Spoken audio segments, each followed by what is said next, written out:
sungguh bikin nyaman di hati. Oh ya Bu, jangan marah-marah dulu terus. Ibu kan cantik. Kalau marah-marah terus, Bu, cepat tua. Lihat, seperti saya, sukacita kan? Kita harus bersyukur. Dikasih Tuhan kesehatan, dikasih Tuhan napas gratis. Gak usah kita pikirkan sembako yang mahal, banyak masalah persoalan yang bertumpuk. Kita dikasih Tuhan anugerah.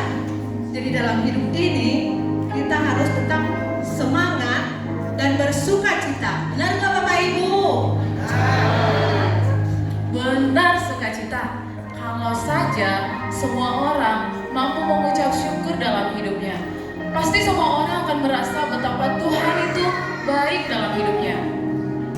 Ya walaupun setiap orang itu berkat yang diterimanya itu berbeda-beda, berkat perekonomiannya, kesehatannya, pekerjaannya, tetapi di mata Tuhan semuanya sama. Tidak ada yang lebih tinggi dan tidak ada yang lebih hina. Marilah kita semua mampu mengucap syukur atas setiap apa yang kita terima dalam hidup kita dan selalu rendah hati.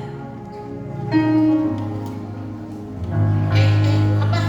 Rendah hati, sukacita, mana ada di zaman sekarang orang seperti itu.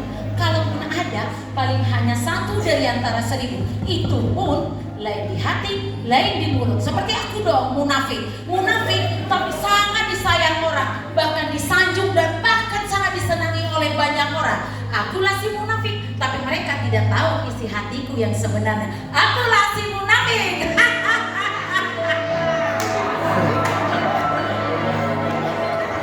Ya, benar sih dia si munafik, banyak disukai orang. Tapi tahu nggak kamu, akulah si pembohong, lebih banyak disukai orang. Anak kecil suka berbohong, padahal kan lebih sama sekolah minggu, bohong-bohong itu dosa. Ya, remaja juga katanya kerja kelompok padahal pacaran. Dan juga bapak-bapak suka berbohong kepada anaknya, katanya nggak ada padahal mereka pelit. Ibu-ibu juga begitu, katanya nggak ada, padahal biar anaknya nggak terlalu boros. Makanya akulah yang paling disukai orang, si pembohong. Hai guys.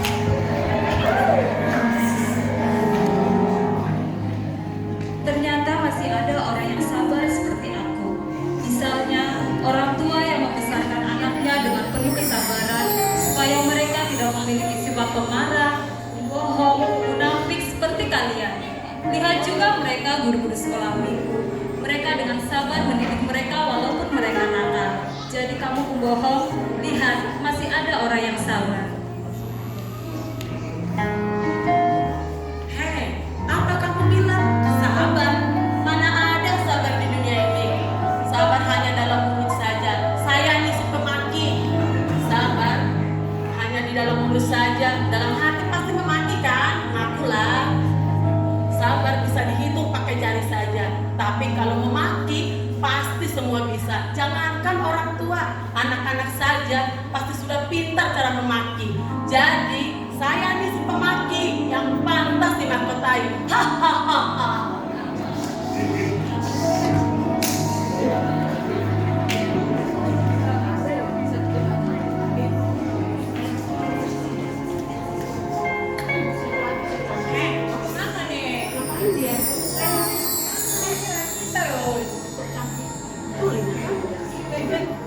Oi, yang tulinya kau.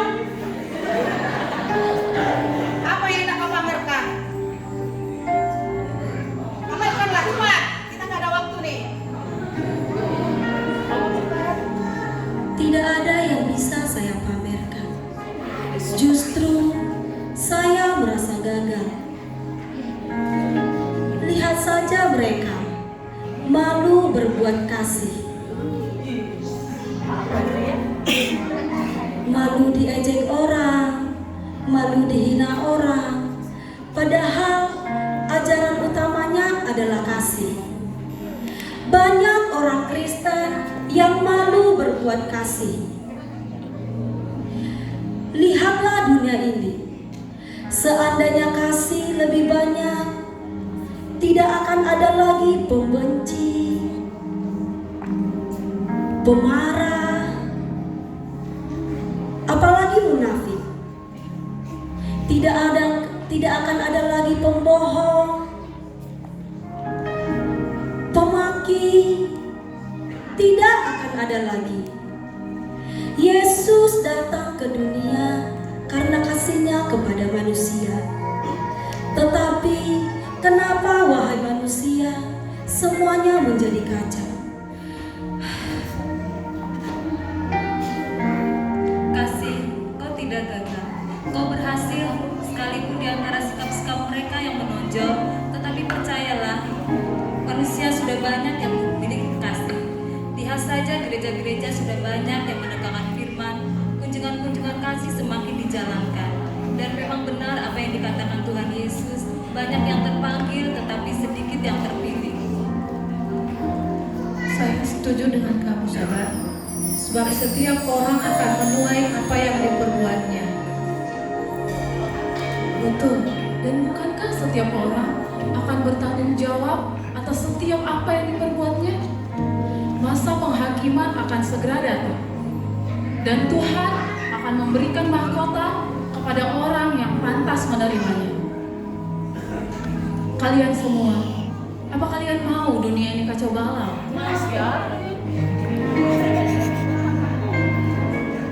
Ingat dan ketahuilah, Tuhan akan menghukum setiap orang yang melakukan kejahatan. Akan dihukum dan dicampakkan ke dalam api neraka. Apakah itu yang kalian mau?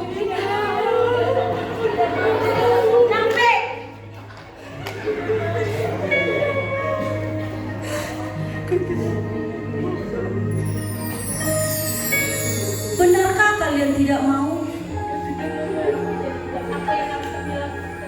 Aku sangat senang mendengarnya. Bertobatlah, kembalilah kepada Dia, percayalah bahwa pengampunan Tuhan pasti selalu ada.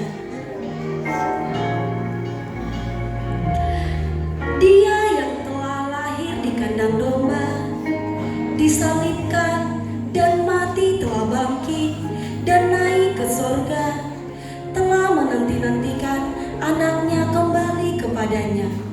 Tanggalkanlah perbuatan burukmu dan mulailah hidup yang baru. Upaya untuk tidak mementingkan diri sendiri merupakan strategis dalam menciptakan kesatuan dan kecocokan. Sebab jika terdapat egoistis dalam persekutuan, itulah yang merusak persekutuan untuk tidak bertumbuh dan berkembang. Hore! Betapa indahnya dunia terasa jikalau semua orang mau bersatu, saling mengasihi, saling menolong, saling menopang. Terima kasih Tuhan Yesus. Haleluya. Puji Tuhan. Bertobatlah dan balik kepada Bapa. Dia tunggu kau dengan kesetiaannya. Tuhan siap mengampuni dosamu. Oh baliklah pada Bapa. Oh baliklah pada Bapa. Jangan lambat, hai saudaraku. Tuhan tunggu kepadamu. Oh baliklah pada Bapa. Lukas 15 ayat 7, Aku berkata kepadamu, demikian juga akan ada sukacita di sorga karena satu orang berdosa yang bertobat, lebih daripada sukacita karena 99 orang benar yang tidak memerlukan pertobatan. Puji Tuhan.